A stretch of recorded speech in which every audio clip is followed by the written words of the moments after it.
Oof. Is sex enough in a relationship?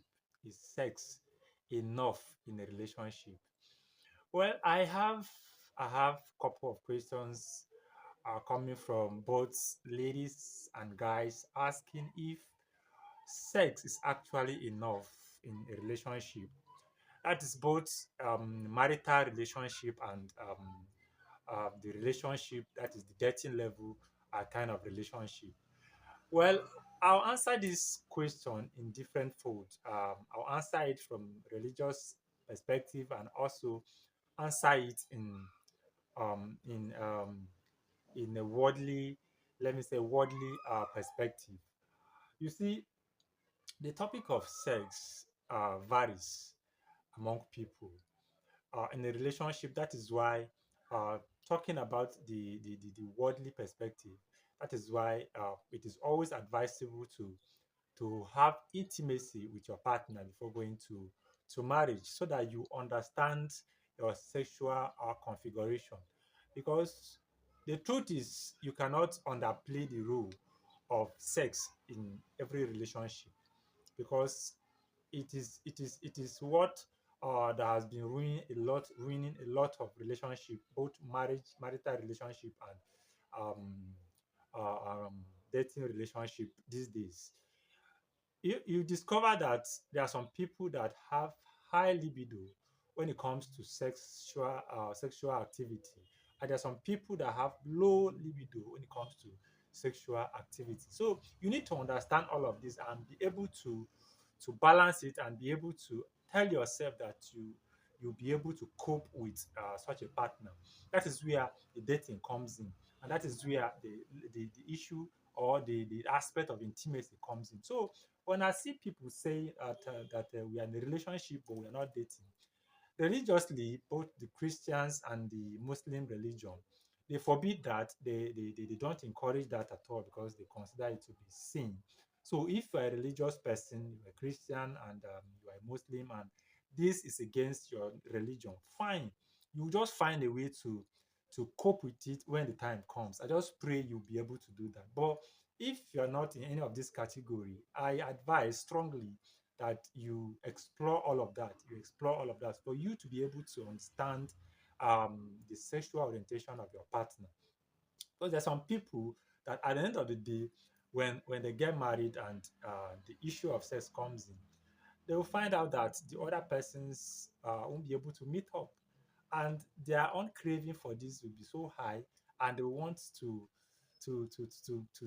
dig more and more, to explore more and more, and you find out that your partner won't be interested, and this bring a lot of issues, and that is where people start falling apart. People start looking for sugar baby and start looking for sugar boy and all of that for them to be able to satisfy their sexual urge. So if you ask me, like all these questions, anytime I have it, I try to balance it. I will tell you that if you're a Christian, you are a Muslim, and this is highly against your faith, you can relax. You can relax and just pray and hope that you marry somebody that will be able to match it up.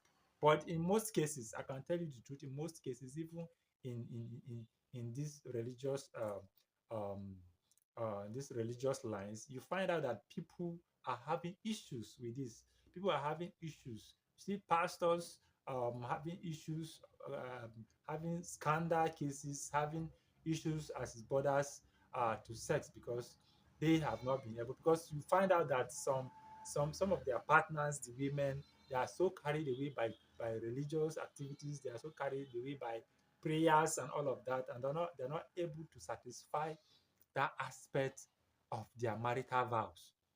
Because when you are getting married, you vow that your body belongs to me, my mind belongs to you, and anytime you want to explore, you go ahead. But some women are so consumed, some women in the context of religion are so consumed with religious activities.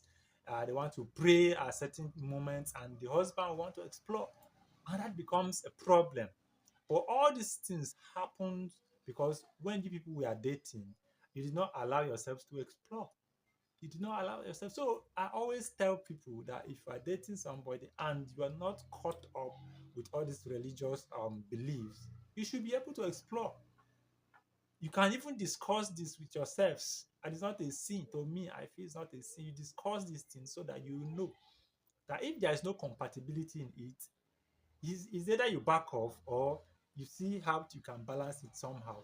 But you don't go pretending about the issues of sex, because this is a human aspect that is uncontrollable. When it comes on you, you want to satisfy it. And when your partner is not able to satisfy you, that is where infidelity comes. So I will advise, or I will recommend, that when you have a relationship with somebody and you are not caught up, you're not so um deep into religion, and that forbids all of that, be able to explore yourselves sexually, so that you understand your configuration, so that at the end of the day, when you get married, nobody is complaining. At a point where there's a level of weakness, you understand that it's just at that moment. Maybe the person is tired or something, but it shouldn't be that it's going to be something that is going to be continuously, because at a point you are going to start looking outside, and it won't be good. That can break a home. That can break a home. We have seen a lot of cases where we have seen a lot of scandal cases as regards to sex or sex, are people falling outside, people going outside to look for sexual satisfaction. So our advice right now, if you're a young guy or a young lady watching this video right now, and you are in a relationship and you are saying you want to hold on until you get married, it's good. It's good.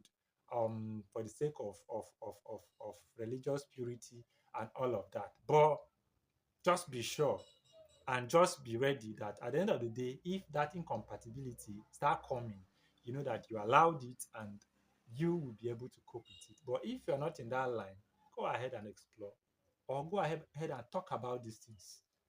You are no longer children, so you can talk about it. You can exhaustively talk about it. And I believe that you people will have a common landing spot, that you understand yourselves, and then go ahead with whatever you are planning to do. I believe this video will help somebody. If you like it, please do not go without dropping a comment under the comment section about your experience regarding what I'm saying. And also like this video, and don't forget to subscribe to our YouTube channel, because we are going to be dropping videos like this on frequent basis. Or drop in the comment section what you want us to do a video about, so that we can discuss it together. Thank you guys for watching. Please like, share, comment, subscribe. Till I come your way again, remain blessed.